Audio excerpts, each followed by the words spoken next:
Alors en fait, une fois n'est pas coutume, le prédicateur, il est connu avant de prêcher. Parce que celui que nous avons invité, qui est avec nous depuis vendredi, c'est lui aussi qui a dirigé la louange ce matin. Alors quand nous nous sommes parlé avec le pasteur Jérémy Poulet il y a quelques semaines, et que nous parlions du programme, nous prions ensemble, nous réfléchissions, ça fait quelques mois, et je lui dis, ok, ben, tu apportes ta parole vendredi, samedi les hommes, samedi soir les jeunes, dimanche au culte. Et je commençais à discuter, tiens, la louange, etc. Et il dit, ah non, non, non, tu fais de moi ce que tu veux. Alors quand il m'a dit ça, je me suis dit, ok, je vais peut-être penser à la crucifixion, etc. Mais Dieu a rempli mon cœur de compassion pour lui. Mais en réalité, après, il m'a dit, ce que Dieu met dans son cœur, c'est que lorsqu'il est invité, tous les dons, les talents que Dieu a mis dans sa vie, il veut les mettre au service de l'Église. Et cela, c'est vraiment bénissant d'avoir de tels serviteurs, de tels hommes de Dieu. Alors, vendredi dernier, j'avais donné son CV complet. Là, je vais donner son CV résumé.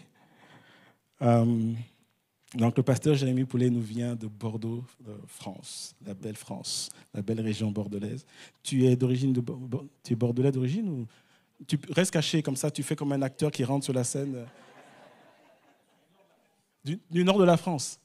Ah, et t'es descendu, quoi. Ok. C'est ton amour qui t'a, non? Même pas? Ah, un appel. Ah, c'est bien. Oui, donc il vient du nord de la France. Il est marié à Sandy, qu'on rêve de connaître un jour. Ils ont 2 enfants. Enfin, quand on dit enfants, on a l'impression que c'est des gamins, mais ce n'est pas des gamins, en fait. Son fils aîné, Baptiste, a 20 ans, il est marié.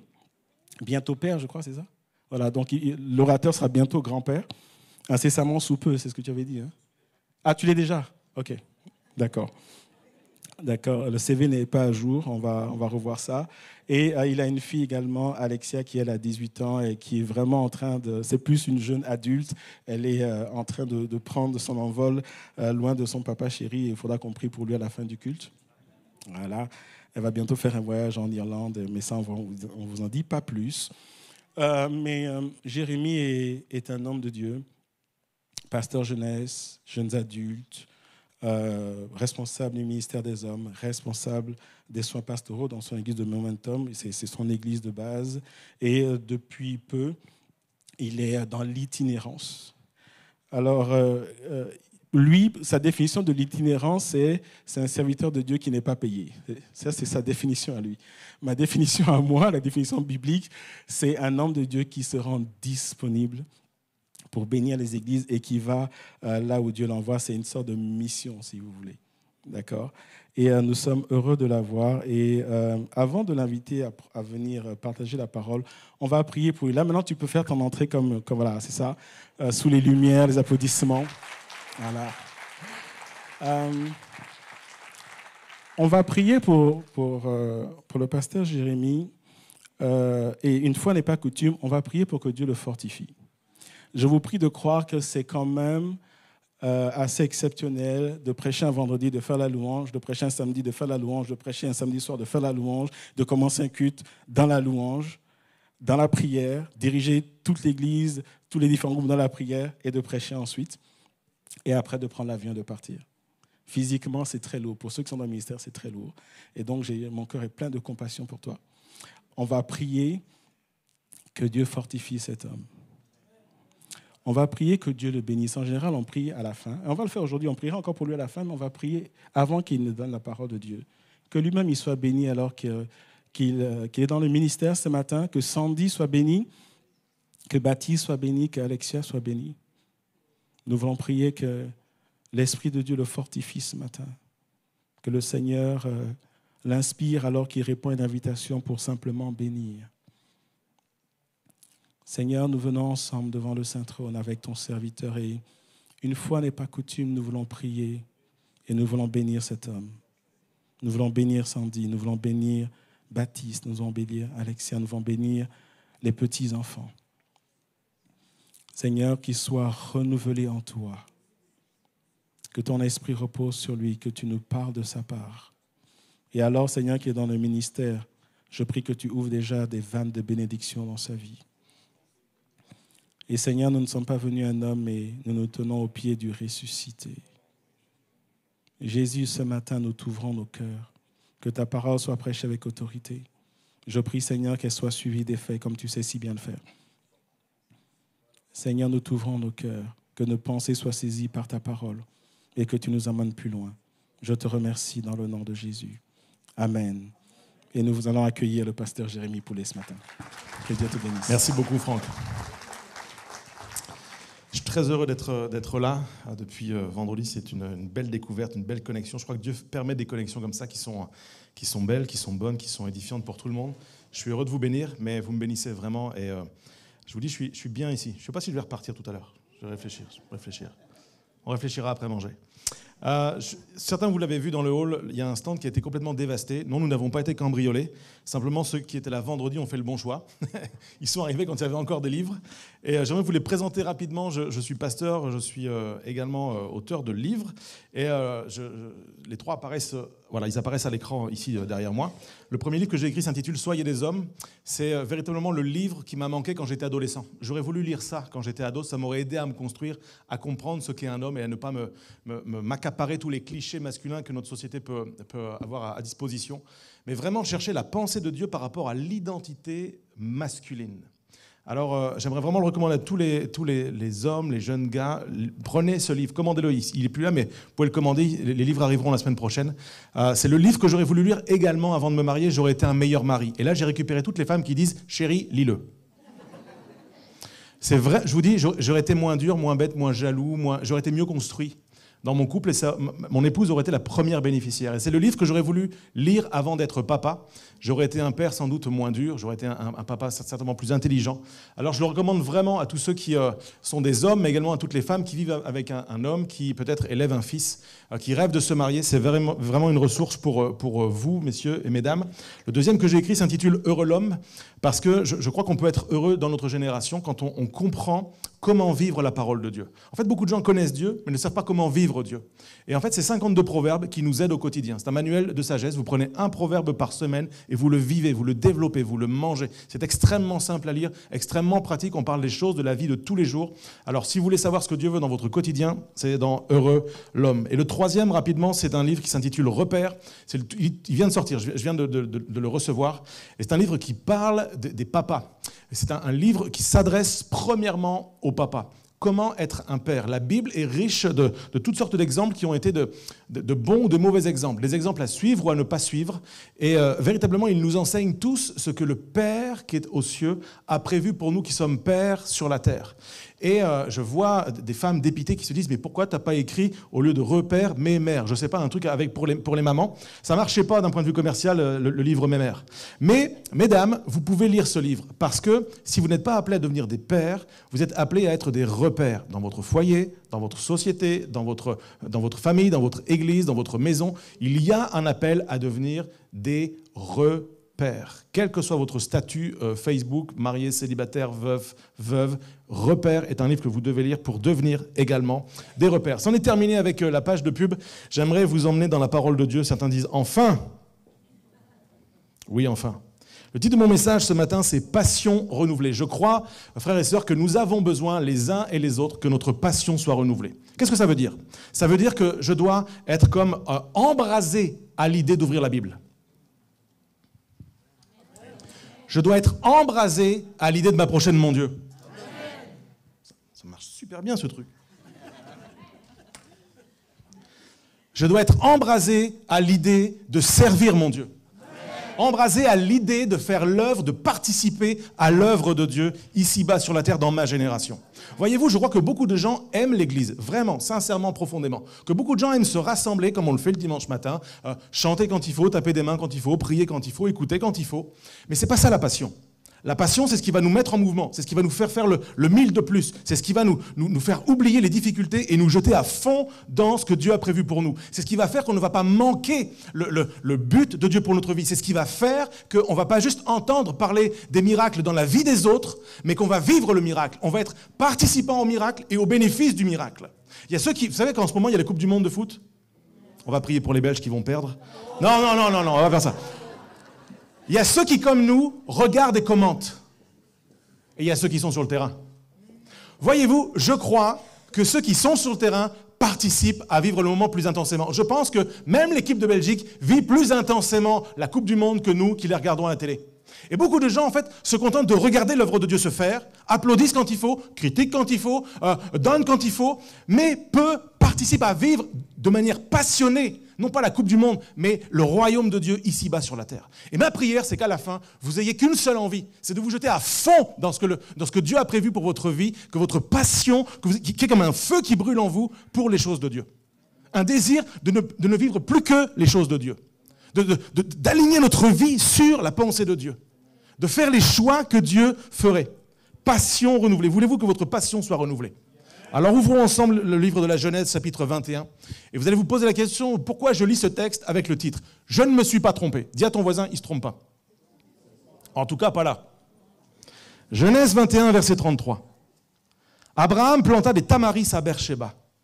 Et là, il fit appel au nom de l'Éternel, le Dieu d'éternité. Abraham séjourna longtemps dans le pays des Philistins. Amen. Bon dimanche, soyez bénis. Débrouillez-vous avec ça. Quelques mots du contexte pour comprendre. Abraham vient de traiter une alliance avec un homme qui s'appelle Abimelech, qui était son ennemi. Il a fait la guerre avec cet homme, ils se sont pris de la tête à cause d'une histoire de puits. Et les puits, à cette époque, on doit comprendre qu'ils sont une source de provision. Sans les puits, pas d'activité économique. Sans les puits, pas de culture. Sans les puits, pas de bouffe. Sans les puits, tu peux rien faire, tu es coincé. Il te faut absolument un puits. Et ils se sont battus pour ce puits. Ils se sont battus pour avoir la possession et l'exploitation de ce puits. Et alors qu'ils se sont chamaillés pour ça, que les bergers les uns les autres se sont chamaillés pour ça, les deux chefs, Abraham et Abimelech, vont faire un choix, c'est de traiter une alliance de paix. Et à cet endroit-là, Abraham va choisir d'appeler cet endroit Beersheba, Beersheba veut dire le puits du serment ou le puits des sept. Pourquoi le serment? Parce qu'ils ont fait un serment, ils se sont promis d'arrêter de se faire la guerre. Et pourquoi le puits des sept? Parce que pour sceller cette alliance, ce contrat, il a fallu, comme dans tous les contrats de la Bible, il a fallu que le sang coule. Et on a sacrifié 7 brebis. Pourquoi 7? Parce que 7 est un chiffre dans la Bible qui est un chiffre de perfection, de quelque chose qui est accompli, qui est irrévocable. 7, c'est le chiffre, entre guillemets, parfait. C'est complet, c'est total. On ne reviendra pas dessus. Il n'y a plus de négociation possible. Enfin, on va pouvoir souffler. Enfin, il n'y a plus de menaces. Enfin, on peut s'installer dans cette vie-là. Cette alliance, Beersheba, c'était ce qui était nécessaire pour que Abraham puisse entrer dans une nouvelle saison. De se dire, je peux ici développer mon activité, je peux avoir des troupeaux, je peux faire pousser des choses, je peux nourrir ma famille, je peux vivre paisiblement. Je ne mets plus mon énergie à me battre, je mets mon énergie à vivre paisiblement. Qui aime vivre paisiblement? Si j'ai le choix entre l'option confort et l'option ça va être difficile, je prends l'option confort. Tout le monde. Et en fait, Abraham va faire un choix. À ce moment-là, il va planter des tamaris. Ce qui pourrait paraître pour un simple acte de jardinage anodin n'est absolument pas anodin. Abraham plante un arbre, il plante des arbres. Pour un nomade, planter un arbre, c'est descendre du dromadaire. Tu ne plantes pas un arbre pour partir après. Tu ne plantes pas un arbre qui met des années à pousser juste pour le plaisir de planter des arbres. Il n'a pas planté des salades. Il n'a pas planté des chicons. Il a planté des tamaris. Cet homme veut s'installer là. Ça va prendre des années à pousser. C'est quoi un tamaris? Ben voilà, vous en avez un ici à l'arrière. Les tamaris, en fait, c'est un arbre particulier de cette région-là, de la région, on va dire, Grande Méditerranée. C'est un arbre qui est connu, en fait, pour sa résistance. C'est un bois qui est très dur et il est utilisé dans cette région du monde pour faire de la construction et du chauffage. Okay? C'est-à-dire que avec ce bois-là, en fait, quand tu plantes un tamaris, c'est parce qu'il y a une perspective. Tu sais que tu vas utiliser le bois de cet arbre pour faire du feu, pour te chauffer, et pour construire quelque chose qui est solide. Et en fait, Abraham, quand on s'arrête là-dessus, on se dit, il n'a pas planté un pommier pour manger. Il n'a pas planté un poirier. Il n'a pas planté un oranger. Il a planté des tamaris. Parce que quand tu fais ça, tu te dis, je ne veux pas récolter des poires, par contre, je veux de quoi construire. J'en ai marre de vivre dans une tente, je veux vivre dans une maison. J'en ai marre qu'il y ait le vent qui passe partout, je vais bien isoler. J'ai besoin de bois. Les nuits sont fraîches. Je vise l'indépendance énergétique, la sobriété énergétique. Abraham est un homme de sa génération. Je ne sais pas quel est le prix du bois à l'époque, le prix du chauffage, mais certainement il se dit qu'avec ça, dans le futur, lui et ses enfants vont être tranquilles. C'est un bon investissement pour la famille. Abraham agit comme un bon père de famille. Abraham fait un choix qui est extrêmement sage. Abraham n'est pas du tout en train de pécher. En fait, il y a quelque chose de bon, il y a une belle perspective à planter des tamaris. Et cet homme-là ne fait pas les choses juste par lui-même et pour lui-même, parce qu'alors qu'il plante des tamaris, il va prier. Je ne sais pas si vous faites du jardin, je ne sais pas si quand vous plantez, vous priez. C'est bizarre quand même, c'est spécial. Je veux dire, Seigneur, je te bénis pour la carotte, je te bénis pour le poivre. C'est quand même, c'est spécial. Je veux dire, quand on imagine la scène, c'est spécial. Et Abraham va prier alors qu'il plante ses tamaris et il va invoquer le Dieu d'éternité. Il n'a pas invoqué le Dieu qui guérit. Il n'a pas invoqué le Dieu qui est puissant, le Dieu qui est 3 fois saint, le Dieu qui sait tout, le Dieu qui peut tout. Non, il invoque le Dieu d'éternité. Le cœur de cet homme, les pensées de cet homme sont tournées vers quelque chose qui est long, loin, durable. C'est je ne vais pas bouger, je vais m'installer, on va être bien, on va être confortable, on va être au chaud, on va être dans une belle maison, on va être bien dans notre génération, c'est fini la guerre, il y a l'eau courante, on va être confortable. Abraham nous parle de nous. Abraham nous parle de toutes les bénédictions que nous aimerions vivre, que nous vivons actuellement. Jérémie, où est-ce que tu veux en venir avec ton histoire de puits de Tamaris et d'Abraham? J'aimerais attirer votre attention sur un détail qui n'en est pas un, que le texte mentionne et qui doit nous amener à nous poser une question. Où est-ce que Abraham s'est installé? Dans le pays des Philistins. Abraham s'est installé, et la Bible le précise, dans le pays des Philistins. Il y a plusieurs pensées qui sont très fortes dans ce passage. Tu peux être béni, confortable et invoquer le Dieu d'éternité dans le pays des Philistins. La première pensée que je développe ce matin, c'est une question finalement. Avons-nous planté nos tamaris au pays des Philistins? En fait, la réponse est oui. Cherchez pas, la réponse est oui. Vous savez pourquoi je dis ça? Parce qu'en fait, nous avons planté nos tamaris dans l'endroit où Dieu nous a envoyés. Abraham n'a pas péché en plantant les tamaris au pays des Philistins. Il est au sud de ce qu'on va appeler Israël aujourd'hui. Il est dans le pays de Canaan et il est là où Dieu lui a demandé d'aller. Quitte la maison de ton père, va pour le pays que je te montrerai. Et le pays que Dieu lui a montré, c'est cet endroit-là. Donc Abraham n'a pas désobéi à Dieu. Qu'on se comprenne bien, Abraham n'a pas péché en allant s'installer au pays des Philistins. Mais il y a une réalité que Abraham doit saisir. Je t'ai envoyé dans un pays, je t'ai installé dans un pays, je t'ai promu. Il y a quelque chose que tu dois vivre dans ce pays, mais qui est le pays des Philistins. Le pays qui est promis, c'est le pays des Philistins. Le pays où tu peux vivre la bénédiction, où tu peux t'installer, croître, développer ce que tu dois développer, c'est le pays des Philistins. Pour le temps où tu es sur la terre, tu es dans le pays des Philistins. Pour le temps où tu vis en Belgique, tu es dans le pays des Philistins. Pour le temps où tu vis en France, tu es dans le pays des Philistins. Pour le temps où tu vis sur cette terre, c'est le pays des Philistins. Et ce qui va se passer là, c'est que Abraham, on doit comprendre ça quand même. Le gars, il sort d'une saison de vie incroyable. Pour ceux qui n'ont pas vu la saison 1, 2, 3, 4, 5, 6, il a quand même quitté la maison de son père. Il a connu Sodome et Gomorrhe. Il a connu le sauvetage de Lot. Il a fait passer 2 fois sa femme pour sa sœur, dont une fois avec Abimelech, le gars avec qui il a eu des problèmes. Je veux dire, la vie d'Abraham, c'est pas un long fleuve tranquille. Il a connu des galères, le gars. Et le gars, il a connu des moments difficiles. Je m'installe à chaque fois dans un endroit où c'est précaire, c'est pliable, la tente, on la monte, on la démonte, on a des troupeaux, etc. C'est compliqué. Il a vraiment enchaîné des bénédictions dans la galère. Ça parle à quelqu'un? Des bénédictions dans la galère. Tu expérimentes la grâce de Dieu, la faveur de Dieu, la main de Dieu, mais dans la galère, dans des moments compliqués. Et là, en fait, il y a une opportunité. Il y a le puits. Il y a le pays que Dieu veut pour ma vie. C'est une promesse qui s'accomplit. Je vais regarder pousser mes tamaris. J'ai plus envie de bouger. J'aspire à du calme. J'aspire à un moment de répit. J'aspire à du bonheur. J'aspire à vivre un temps de bénédiction. Et Dieu va permettre à Abraham de vivre ces choses-là. Ces temps, tu sais, où tu peux juste te dire « Merci Seigneur pour la saison que tu m'accordes ». Je crois qu'il y en a plein ici. On peut objectivement dire « Seigneur, merci. Merci pour la saison que tu m'accordes. Merci parce que j'ai la santé. Merci parce que j'ai un toit sur ma tête. Merci parce que je peux chauffer cet endroit que tu me donnes. Merci pour mes frères et sœurs. Merci parce qu'il y a à manger dans mon assiette. Merci parce qu'il y a une église où on peut se rendre. Merci pour la beauté de cette église. Merci pour le leadership qui est là. Merci pour la vie qui est dans ce lieu. Merci pour les rencontres que nous pouvons faire. Merci pour les prières. Merci pour l'unité. Merci pour tout ce que tu fais. Merci parce que tu parles à nos vies encore aujourd'hui. Merci Seigneur pour la saison de bénédiction. Tout n'est pas rose, mais merci pour la saison de bénédiction. Je vais planter mes tamaris ici. Je ne bouge plus. Je ne bouge plus. Je le répète, c'est légitime que tu aies envie de calme, de pouvoir penser long terme, projet, Dieu d'éternité. Dieu est le Dieu d'éternité. Mais il y a un danger. La bénédiction amène son lot de problèmes. La bénédiction est dangereuse. J'ai écrit ceci, le relatif confort que nous connaissons ne doit pas nous faire oublier que nous ne sommes que des voyageurs sur cette terre. Nos trésors pourriront, notre destination, c'est le ciel. Ici-bas, nous devons entretenir notre passion pour le royaume. Restons, mes frères et sœurs, des voyageurs. Développons la mentalité des voyageurs.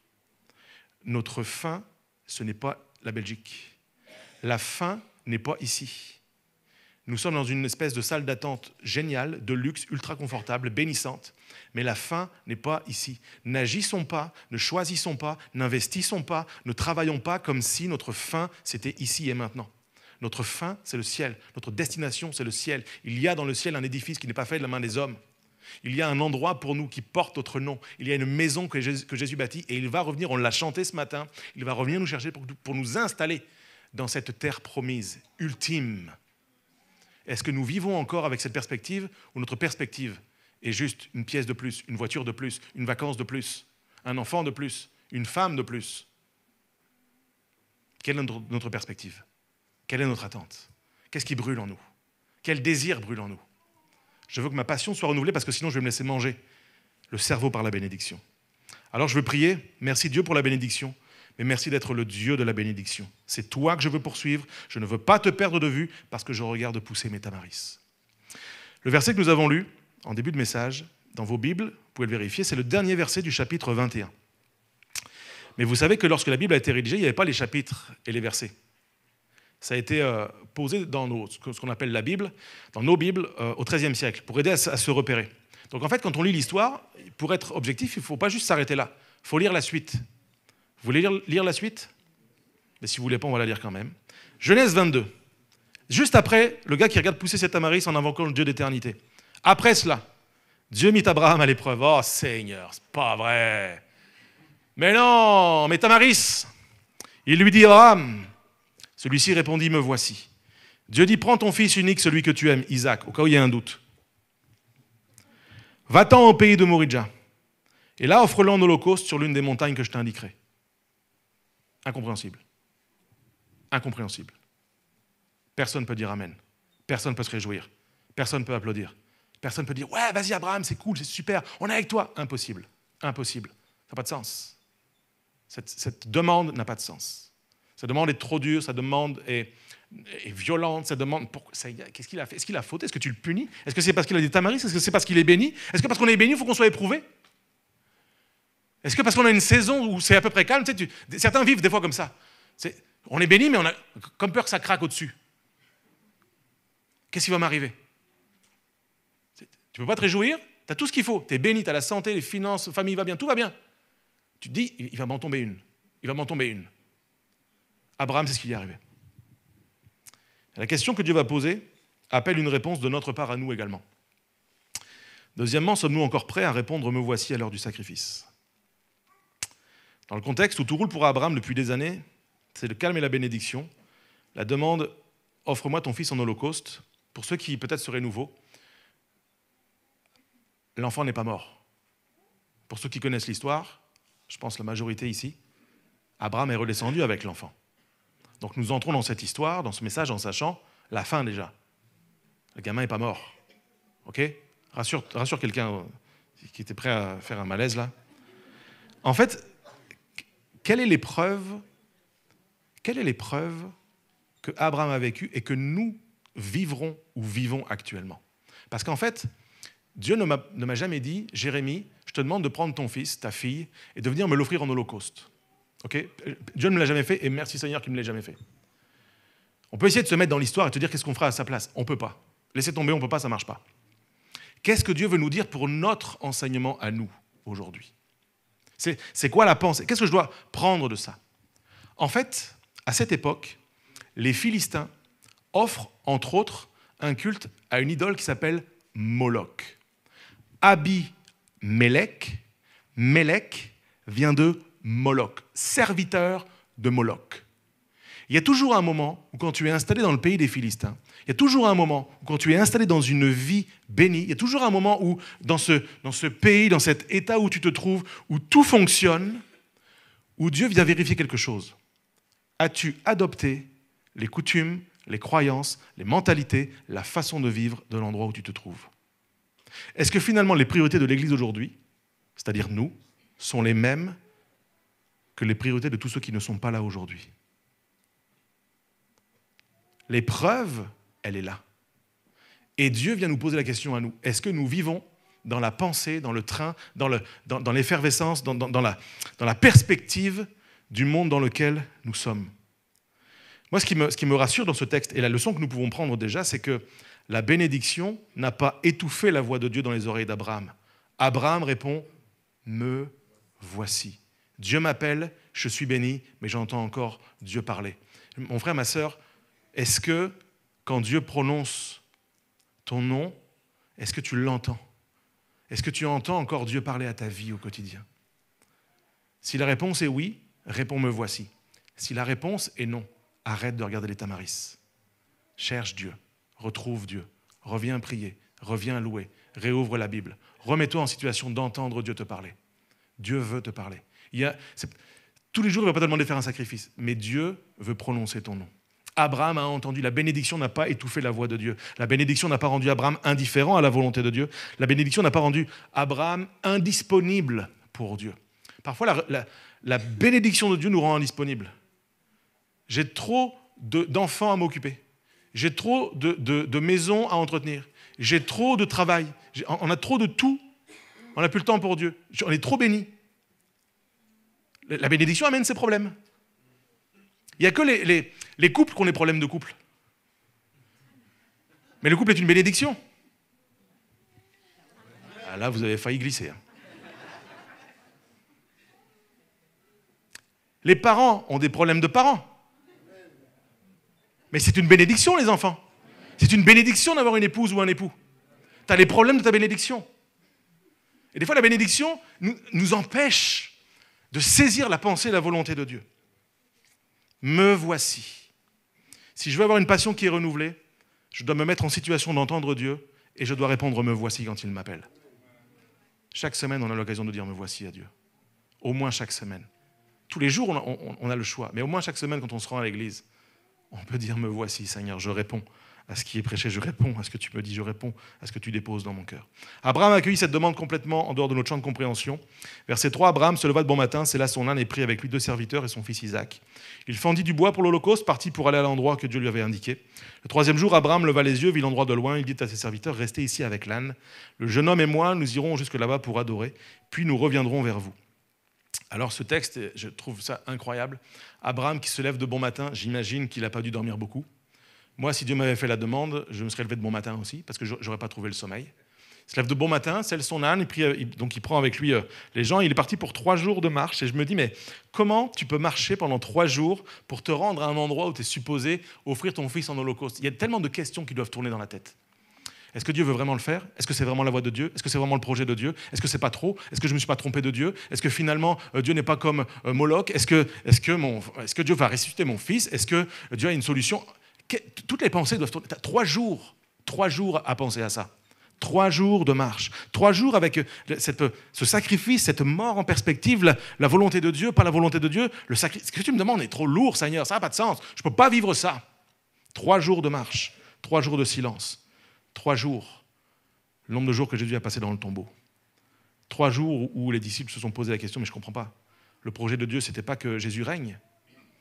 3 jours. Tu peux être exactement dans la volonté de Dieu et être en ce moment dans le 3 jours où tu ne comprends pas. Dans le 3 jours où tu marches, tu ne sais pas pourquoi. Ça tourne dans ta tête. Seigneur, ta volonté, c'est trop dur, j'en peux plus, je ne sais pas pourquoi. Qu'est-ce que tu veux? C'est quoi la leçon que je dois comprendre? 3 jours où tu marches. 3 jours où tu avances. Mais 3 jours avec une perspective. Pour Abraham, le mont Morija Et il va le voir au moment où il lève les yeux. Ce qui veut dire que s'il a levé les yeux, c'est-à-dire qu'avant de lever les yeux, il n'avait pas levé les yeux. Ça, c'est fort. Hein. Ah, j'ai étudié. En fait, pour que ce soit marqué, il leva les yeux, ça veut dire qu'il marchait comme ça. Et je pense qu'on peut être un homme comme Abraham, avoir une crainte de Dieu, un respect de Dieu, vouloir vivre la volonté de Dieu, être béni par Dieu, être un père, une mère qui prend soin de ses enfants, qui ne veut pas les voir mourir. Et on peut avancer dans la vie avec des promesses extraordinaires, avec le Dieu que tu connais, il s'est révélé à toi. Cet enfant est une promesse. Je suis le père, normalement, d'une multitude. Normalement, je suis le père de générations à venir. Les familles de la terre sont bénies en moi et tu marches la tête baissée. Et il y a toujours un moment où où nous devons, comme Abraham, juste lever les yeux. Et mon frère, ma sœur, pour que notre passion soit renouvelée, elle appelle à ce que nous levions les yeux, que nous relevions les yeux des choses de la terre. Oui, sur la terre, il y a tes difficultés, tes problèmes financiers, le problème avec monsieur, avec madame, avec ton fils, avec ta fille, avec ton entreprise, avec le chauffage qui augmente, avec la Belgique, avec tout ce que tu veux. Il y a des problèmes ici sur la terre. Mais je veux lever les yeux. Pourquoi ? Parce que le secours me vient de l'Éternel. Je lève les yeux vers les montagnes. D'où me vient le secours ? Je lève les yeux comme Abraham pour aller jusqu'au bout. Si je ne lève pas les yeux, je n'irai pas jusqu'au bout. Je vais m'effondrer avant la ligne. Quand je vois la ligne, je ne m'effondre pas. Quand je vois au loin, là où Dieu m'emmène, j'y vais, mes frères et sœurs. Pour que notre passion soit renouvelée, nous devons relever les yeux vers le ciel. Je suis motard, président d'une fédération, de club de motards en France. Et quand j'ai passé le permis moto, il y a quelques années de ça en arrière, le moniteur moto me disait toujours, tu as un défaut, tu ne regardes pas assez loin. En fait, c'est comme en ski, pour ceux qui ne connaissent pas, en fait, si tu regardes devant toi, en fait, tu vas à l'endroit où tu regardes. Donc si tu regardes par terre, tu vas finir au sol. Si tu regardes dans le virage, tu vas finir dans le fossé. Et je faisais ça, je prenais les leçons, j'essayais de faire tout ce qu'il fallait, puis ça n'allait pas. À chaque fois, je mangeais un cône, à chaque fois, je glissais, c'était une catastrophe. Et il m'a dit quelque chose, en fait, il m'a parlé de la part de Dieu sans le savoir, le moniteur. Il m'a dit, tu regardes loin, mais tu ne regardes pas vers le ciel. Il me dit, c'est simple, quand les gens regardent vers le ciel, ils ne tombent pas. Ceux qui regardent vers la terre, ils tombent. Le gars, ce n'est pas un chrétien. Je vous parle de moto, là, je ne parle pas de l'église. Et le gars me donne une leçon. Si tu regardes vers la terre, tu vas tomber. Si tu regardes aux choses de la terre, tu vas tomber. Regarde loin vers le ciel. La perspective, elle est là. Ça te donne la capacité d'avancer. Alors Abraham va avancer, puis il y a un moment où, cette phrase est terrible, restez ici avec l'âne. En fait, il y a un moment où les gens qui marchent avec toi, les amis, ceux qui prient pour toi, ceux qui sont de tout cœur avec toi, les frères et sœurs, ne peuvent pas aller faire le sacrifice à ta place. Il y a un moment où on peut t'accompagner jusqu'à un endroit, mais à un moment, c'est ta vie à toi, là. C'est ta famille, c'est ton histoire, ton couple, c'est toi, c'est par toi que ça passe. Et il y a un moment, il faut dire, restez ici avec l'âne. L'enfant et moi, on va monter pour adorer. Il y a un moment où je ne peux plus compter sur les autres. Des fois, on se dit, je ne peux pas faire ce que Dieu me demande, il faudrait que les autres fassent quelque chose qui me permette de faire ce que Dieu demande. Il y a 3 ans, quand j'ai posé ma démission de mes fonctions pastorales à l'église Momentum, je suis toujours à l'église Momentum, etc., mais j'étais salarié de l'église et en devenant itinérant, comme vous disiez votre pasteur, je perdais aussi cette sécurité-là. En fait, il y a toujours un moment où tu te dis, Seigneur, je vais le faire quand la provision sera là. Ce n'est pas la foi. Il y a un moment où tes amis peuvent... Restez ici avec l'âne, il faut que je monte pour adorer.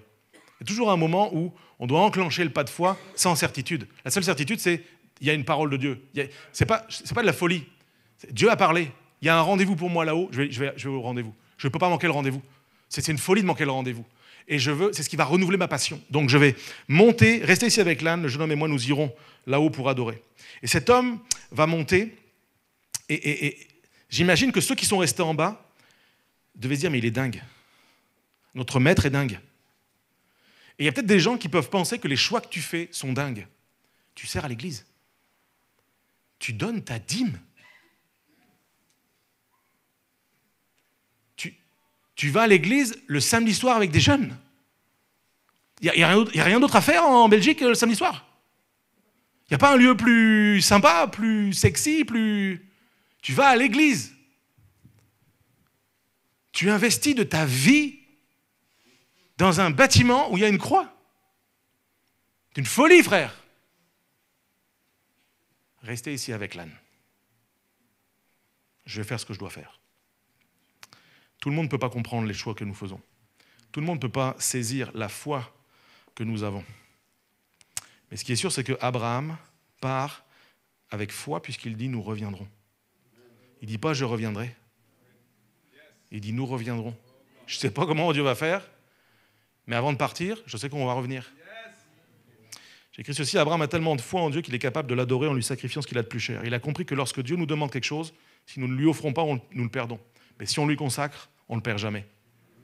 En fait, ce que Dieu nous demande de lui offrir, on ne le perd jamais. On ne le perd jamais. Celui qui voudra garder sa vie, la perdra. Celui qui la perdra à cause de moi, la retrouvera. Frères et sœurs, tu n'as rien à perdre à te consacrer à Dieu. Tu n'as rien à perdre à te livrer à Dieu. Tu n'as rien à perdre à offrir toute ta vie. Tu n'as rien à perdre à te laisser enflammer par la pensée de Dieu. J'ai noté, en fait, la foi nourrit son obéissance. L'obéissance nourrit son adoration. Son adoration nourrit sa foi. Ça s'appelle un cercle vertueux.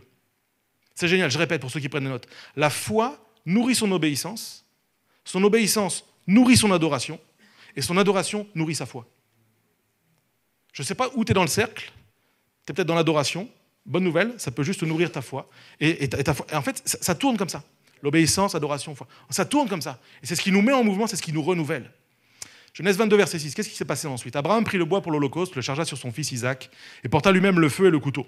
Ils marchèrent tous les deux ensemble. Alors Isaac s'adressa à son père en disant « Mon père !» Il répondit « Me voici, mon fils. » Isaac reprit « Voici le feu et le bois.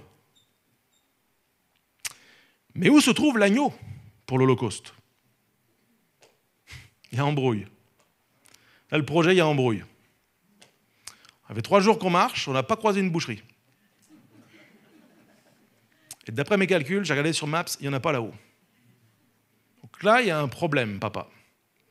Abraham répondit, « Mon fils, Dieu pourvoira lui-même à l'agneau pour l'Holocauste. » Oh, si les pères dans l'Église pouvaient dire, « Mon fils, Dieu pourvoira lui-même à ce qui est nécessaire. » Oh, si les mamans peuvent dire dans leur foyer, « Mes amours, Dieu pourvoira lui-même à ce que nous n'avons pas aujourd'hui. » Oh, si l'Église pouvait dire, prier, chanter et confesser. Dieu pourvoira lui-même à ce qui nous manque. Alors on ferait le chemin. Alors on irait dans le sacrifice. Alors on verrait la gloire de Dieu. Je me suis arrêté sur ces 3 éléments. Le bois, le feu, l'agneau. Pour qu'Abraham puisse accomplir ce que Dieu lui demande, il a objectivement besoin, ce n'est pas des caprices, bois, feu, agneau. La question d'Isaac est très parlante. Et Isaac fait l'inventaire. On a pris le bois. Alors je me pose une question. On l'a lu. En fait, Abraham fendit du bois pour l'Holocauste. Ce n'est pas du bois qu'il a ramassé. Il l'a fendu.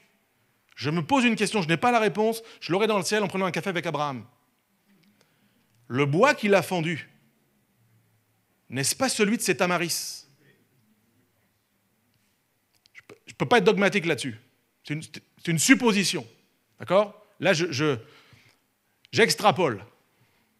On ne peut pas le confirmer. Mais je me pose la question. Ce qui est sûr, c'est qu'il y a un moment où les choses qui appartenaient à Abraham, la bénédiction que Dieu lui avait accordée, purement matérielle, elle était nécessaire pour obéir et adorer. Ah non, pasteur, on ne va pas sur ce terrain, s'il te plaît. Reste sur des principes spirituels qui ne nous coûtent rien.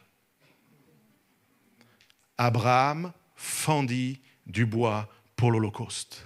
Tu veux que ta passion soit renouvelée, tu veux voir la grâce de Dieu, la faveur de Dieu, la main de Dieu, la puissance de Dieu, tu veux voir Dieu se manifester, prends ce qu'il t'a donné, prends-en une partie. Il n'a pas rasé la forêt, il a fendu du bois pour l'Holocauste. Va consacrer une partie de ce que tu es, de ce que tu as, de ce que Dieu t'a confié, de ce qu'il t'a donné, et mets-le dans ton adoration.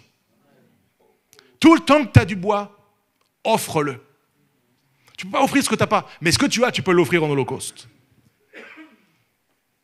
Mon frère, ma sœur, s'il te reste du bois, ne résiste pas à l'idée. On connaît l'histoire. La question de l'agneau. On sait ce qui va arriver. On a le bois, on a le feu, on n'a pas l'agneau. Genèse 22, 11. Abraham, Abraham. Alors que, imagine juste la scène. Abraham a ligoté son fils sur l'autel qu'ils ont créé avec le bois des tamaris. Le père a posé symboliquement son fils sur ses bénédictions. Et là, Dieu l'arrête. Abraham, Abraham.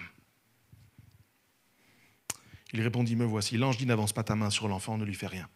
Je sais maintenant que tu crains Dieu et que tu ne m'as pas refusé ton fils unique. En fait, cette phrase est très très parlante. Je sais maintenant que tu crains Dieu. La bénédiction a comme, entre guillemets, pardon pour ceux que ça va gêner théologiquement, créé un doute dans le cœur de Dieu. Est-ce que tu me crains encore quand tu es béni?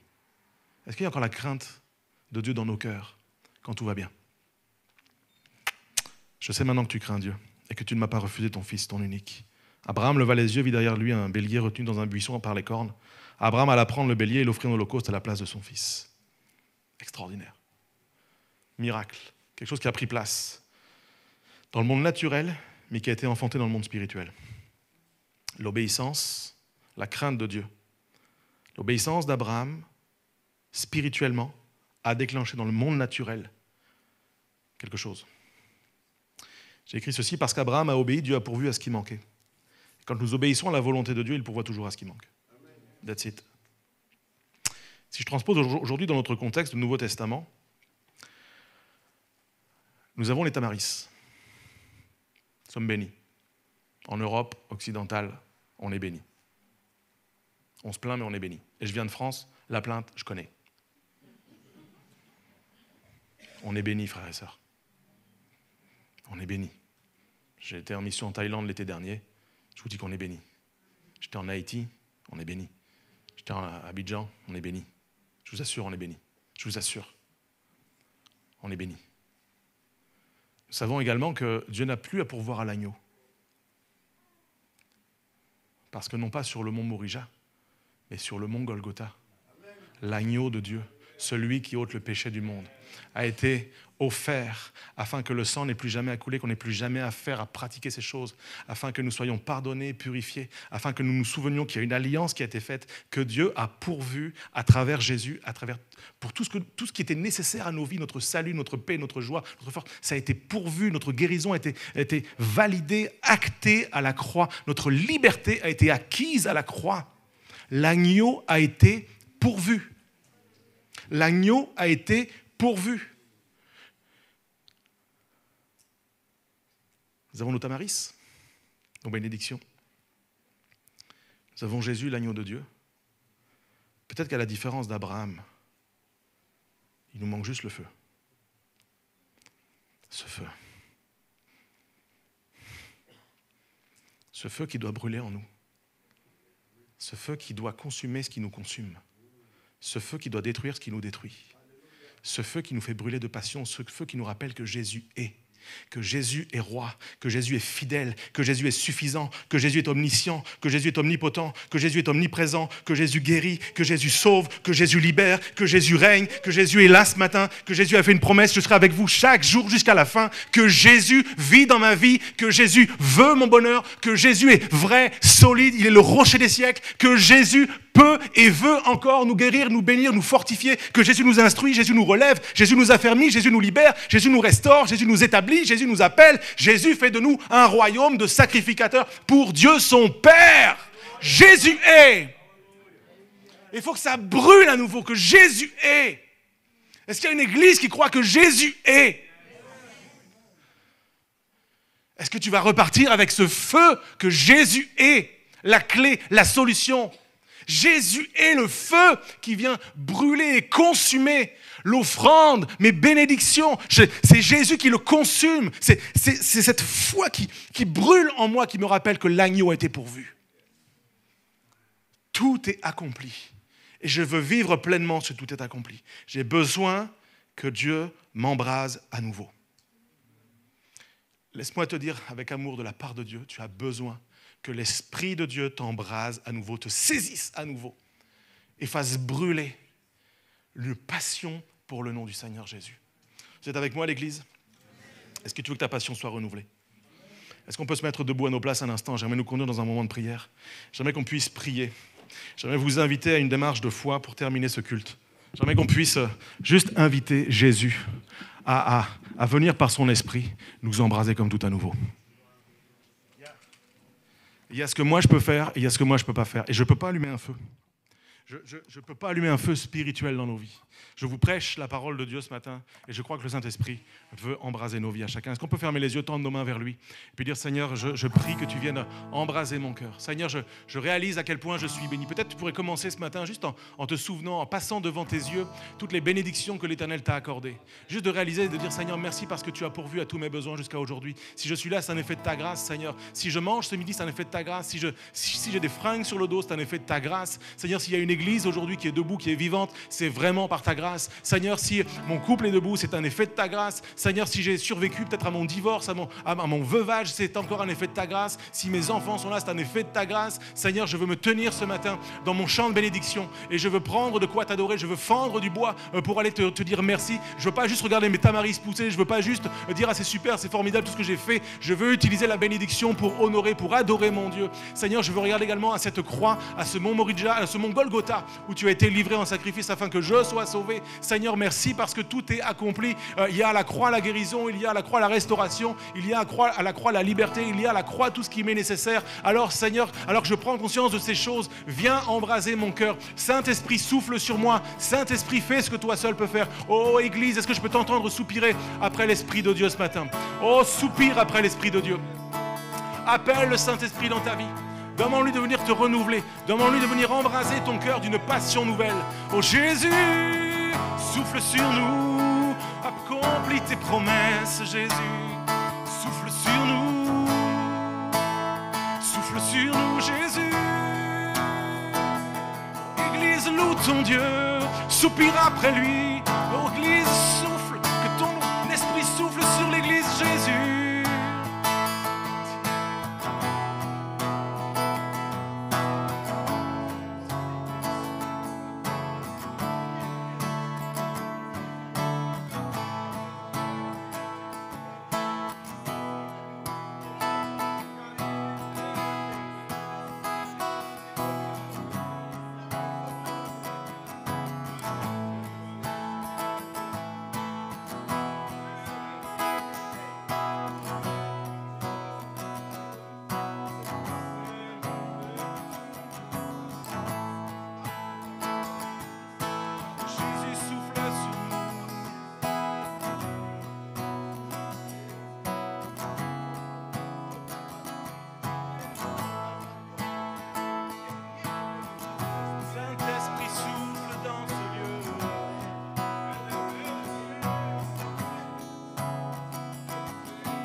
J'aimerais faire quelque chose, je ne peux pas finir ce moment, je peux pas finir ce moment comme ça. Je vais inviter les leaders de l'Église à s'approcher ici sur l'avant. Approchez-vous s'il vous plaît, les leaders. Tous ceux qui sont responsables d'activité, les intercesseurs, ceux qui portent une responsabilité spirituelle dans ce lieu, approchez-vous s'il vous plaît, sans attendre. J'ai besoin de vous ici, là, maintenant, à l'avant, et j'aimerais faire quelque chose. En fait, il y a un appel qui résonne dans mon cœur, je ne voudrais pas le faire, mais je ne peux pas ne pas le faire. En fait, Dieu est en train d'appeler. Il t'appelle par ton prénom. Je ne connais pas ton prénom, mais Dieu te connaît par ton nom. Et il t'appelle, il attend juste que tu répondes « Me voici ».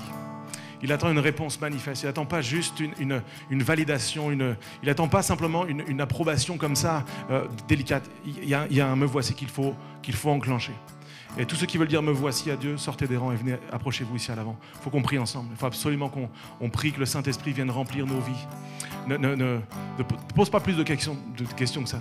Tous ceux qui veulent juste que le feu de Dieu vienne renouveler leur passion, vienne consumer peut-être leur peur, leurs doutes. Tous ceux qui se disent « Mais j'ai besoin qu'il y ait un feu dans ma vie. J'ai besoin de retrouver. » Sors des rangs maintenant. Sors des rangs maintenant. Sors des rangs maintenant. Viens ici à l'avant et viens prier. Viens chercher la prière de l'Église. Prions ensemble. Moi, je vous dis, je suis avec vous là-haut, mais je prie. Je prie que Dieu renouvelle la passion dans mon âme. Je ne veux pas être sclérosé. Je ne veux pas être à l'arrêt. Seigneur, viens toucher mon cœur. Renouvelle en moi un cœur pur, un esprit bien disposé. Seigneur, je veux m'abandonner à toi. Je veux une passion renouvelée. Oh Jésus, nous te prions ce matin. Imposez les mains, les leaders, imposez les mains et priez que le feu de Dieu, que l'Esprit de Dieu vienne renouveler, vienne baptiser peut-être certains, vienne renouveler dans le baptême de l'Esprit certains, qui ont juste besoin que l'Esprit se manifeste. Vous qui êtes là à l'arrière, s'il vous plaît, je vous demande de prier avec moi. Prions pour celles et ceux qui s'approchent. Et si le cœur t'en dit, manque pas ton tour, rate pas ton tour, c'est aujourd'hui, c'est maintenant, sors des rangs, viens à l'avant.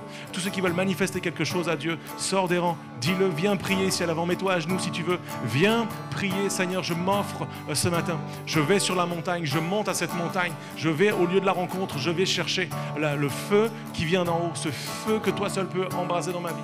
Jésus.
Seigneur, merci parce que tu n'éteins pas le lumignon qui fume encore. Et je crois que tu veux ranimer, raviver celui qui est comme peut-être en train de s'éteindre, celle qui est juste à quelques secondes de s'éteindre. Tu veux souffler, Seigneur, tu n'éteins pas le lumignon qui fume encore. C'est une promesse que tu nous fais. Alors Jésus, viens embraser comme tout à nouveau celui qui se sent comme ce lumignon, cette petite braise en train de s'éteindre, sur le bord de s'éteindre. Viens ranimer, Seigneur, une foi conquérante, une passion pour le royaume, une passion pour ton nom, une passion pour ta parole, une passion pour la prière, Jésus. Oh, fais ton œuvre, Seigneur. Fais ton œuvre, Seigneur.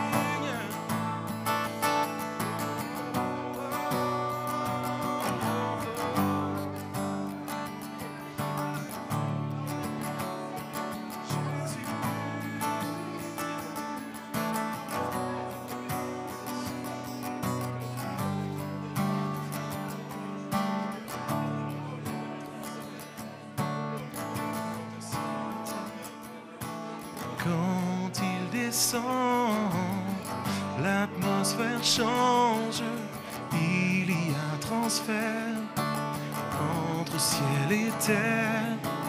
Quand il descend, l'atmosphère change, il y a transfert entre ciel et terre. Quand il descend, lui tout s'arrête, il y a transfert entre ciel et terre. Quand il descend, l'atmosphère change, il y a transfert entre ciel et terre. Le Saint-Esprit est là, le Saint-Esprit est là, le Saint-Esprit est là, le Saint-Esprit est là, là, là. Le Saint-Esprit est là. Les maladies s'enfuient, les aveugles voient, les paralytiques sautent de joie, les stériles enfantent, les sourds entendent, par sa puissance, par sa puissance. Alléluia, alléluia.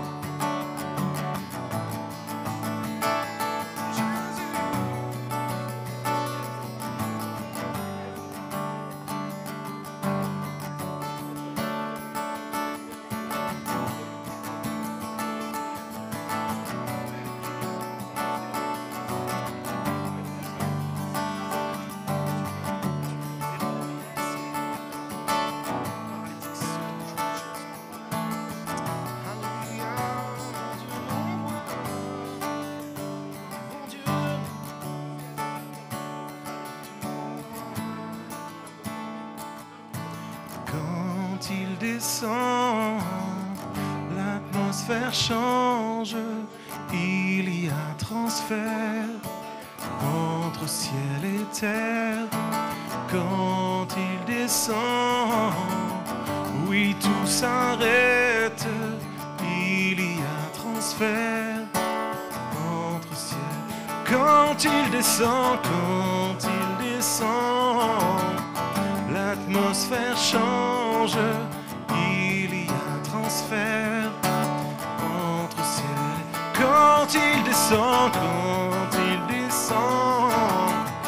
oui, tout s'arrête, il y a transfert entre ciel et terre. Le Saint-Esprit est là. Le Saint-Esprit est là. Le Saint-Esprit, le Saint-Esprit est là, là, là. Le Saint-Esprit est là. Le Saint-Esprit est là. Et viens, baptise-nous, Saint-Esprit est là. Les maladies s'enfuient, les aveugles voient, les paralytiques sautent de joie, les stériles enfantent, les sourds entendent, par sa puissance, par sa puissance, par sa puissance, il transforme, par sa puissance, il guérit, par sa puissance, il agit, par sa puissance, il renouvelle. Oh Jésus, tu agis au milieu de nous et nous te bénissons. Nous t'accueillons, Saint-Esprit, fais ton œuvre en nous, fais ton œuvre en nous, fais ton œuvre dans nos vies. Seigneur, je te prie pour ceux qui sont malades, Seigneur, ceux qui portent une infirmité. Maintenant, Seigneur, sur ta parole, nous prions que les maladies quittent les corps. Nous te prions que les infirmités, Seigneur, libèrent les corps. Nous prions, nous commandons à tout esprit d'infirmité, tout esprit de maladie, tout esprit de doute, de quitter, de chasser, de partir de cet endroit. Seigneur, nous voulons appeler la guérison à l'existence. Nous voulons appeler la vie de Dieu à l'existence. Nous voulons appeler l'Esprit de Dieu à agir. Nos corps, nous confessons qu'ils sont ton temple. Saint-Esprit, tu reprends tous les droits. Tous tes droits dans nos corps, tu reprends tous tes droits dans nos temples, Seigneur Jésus, tu reprends tous tes droits dans l'Église, tu installes ton règne, ta puissance, ton autorité, Seigneur Jésus. Je prie, Seigneur, que tous ceux qui sont arrivés courbés à cause des difficultés, des soucis, repartent de ce lieu avec la vie, l'espoir, la certitude, la foi, l'assurance, Seigneur, que Dieu pourvoira lui-même, que Dieu a déjà pourvu et qu'il faut juste aller chercher ce que Dieu a déjà pourvu. Il faut juste monter à la montagne du sacrifice, il faut juste monter à la montagne de la foi, parce que là, c'est là-haut que c'est pourvu, ce n'est pas dans la vallée que c'est pourvu. Je m'élève au-dessus de tout, je vais à la montagne de la rencontre, parce que c'est là que Dieu a pourvu. Alors je ne douterai pas, je laisserai les serviteurs avec l'âne en bas, mais moi je monte pour vivre, pour voir, pour accueillir, pour célébrer, pour recevoir ce que Dieu a pourvu pour ma vie, pour ma famille, pour mon couple, pour mes enfants, parce que le Saint-Esprit est là. Je sais que je peux m'emparer des promesses qui s'accomplissent. Oh Seigneur, manifeste ta vie ce matin. Nous te célébrons parce que tu es fidèle et bon. Tu agis, Seigneur, ce matin. Tu renouvelles les forces, le courage, la foi, la passion, l'amour, le zèle pour ta maison. Je veux, Seigneur, me laisser embraser, que le zèle de ta maison me dévore, Seigneur Jésus. Je veux me laisser couvrir, recouvrir d'une passion nouvelle, d'une onction nouvelle. Oh Jésus, béni soit ton nom. Je t'adore, mon Dieu, je t'adore, Jésus.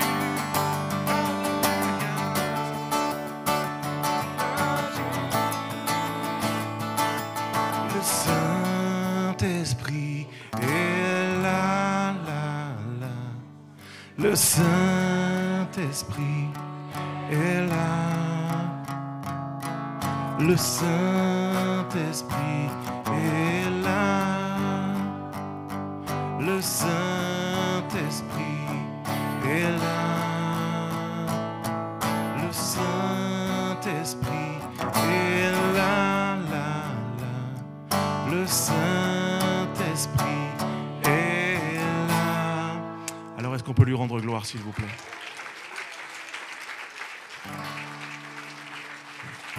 Alléluia. Merci, Saint-Esprit. Alléluia. Acclamons le Seigneur pour ce qu'il fait, pour ce feu qu'il met dans nos vies. Merci, Seigneur, de nous embraser pour toi. Merci, Seigneur, de nous visiter. Merci pour ce feu que tu fais renaître dans nos cœurs. Alléluia. Merci pour ce qui s'est passé ce matin dans le monde spirituel. Saint-Esprit. Alléluia. Nous bénissons ton nom. Alléluia. Avant de partir, nous allons, comme je l'ai dit, nous allons bénir notre frère. Jérémie, merci pour pour le ministère auquel dont nous avons été les bénéficiaires ce matin. Un plaisir de te rencontrer, de travailler avec toi. Et tu ne vas pas échapper, on va prier pour toi. Alléluia.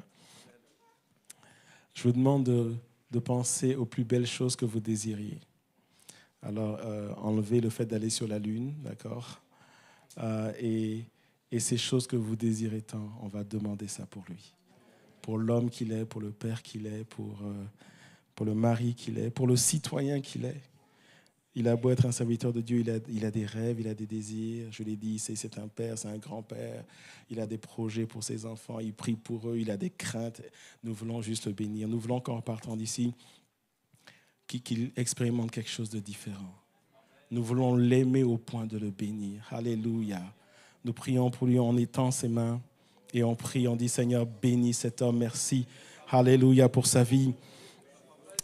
Seigneur, je le bénis en ton nom. Seigneur, je le bénis en ton nom et je veux voir dans sa vie, Seigneur, ce que j'aimerais tellement voir dans ma vie. Mais ce matin, je ne veux pas penser à moi, je veux penser à lui. Je veux l'aimer au point de le bénir. Seigneur, il a fait le ministère qu'il fait partout et ailleurs, mais Seigneur, nous voulons nous arrêter à l'homme qu'il est, au citoyen qu'il est, au père qu'il est. Par rapport à ce qu'il vit en ce moment, ce qu'il y a dans son cœur. Oui, il a fait le ministère, mais lui aussi, Seigneur, il a des craintes, il a des projets, il aspire à des choses. Seigneur, surprends-le. En général, nous te demandons de prier, d'ouvrir les écluses des cieux pour que le Saint-Esprit descende sur l'Église.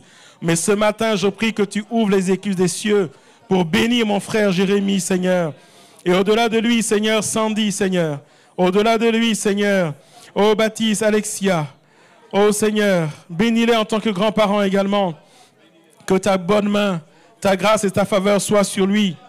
Seigneur, ouvre des portes devant lui. Seigneur, surprends-le alors qu'il fait un pas de foi. Alors, Seigneur, qu'il se met à ton service, Seigneur. Amène-le encore plus loin. Oh Seigneur, je veux déclarer que toute âme forgée contre sa vie, contre la vie de Sandy, contre leur couple, contre leur famille, contre ses enfants, contre ses petits-enfants, quelle que soit la forme de cette arme, qu'elle soit spirituelle, physique, émotionnelle, relationnelle, je déclare dans le monde spirituel, et nous appelons ces choses dans le monde physique, que ces armes seront sans effet, dans le nom de Jésus. Alléluia. Merci pour sa vie, Seigneur. Oh, merci, Seigneur, parce qu'en lui, tu élèves des générations, Seigneur. Merci parce que, Seigneur, tu laisses une trace de cet homme dans notre génération. Je te remercie dans le nom de Jésus. Alléluia. Merci pour l'Église, Seigneur, qu'il envoie. Tu bénis cette Église, le ministère du pasteur, Seigneur, au nom de Jésus. Amen. Alléluia. Amen. Alléluia, que Dieu vous bénisse. Il a parlé de ces livres, il n'y en a plus assez, mais si vous le souhaitez, je vous le recommande. Vous pouvez les commander au prix de la réduction qu'il fait à l'Église. Et donc, vous allez les recevoir au prix de la réduction, c'est assez exceptionnel, que ce soit homme ou femme. Moi, je n'ai pas acheté, il me les a donnés. D'accord? Donc, si vous voulez qu'il vous les donne, soyez pasteur. OK? Voilà, c'est comme ça. Donc, je ne les ai pas achetés, il me les a donnés. Mais je voulais les acheter, mais il m'a devancé. Mais je vais les lire moi-même et je vous recommande. Frères et sœurs, que Dieu bénisse. Ayez un temps de communion fraternelle, un bon dimanche et une bonne semaine dans sa grâce.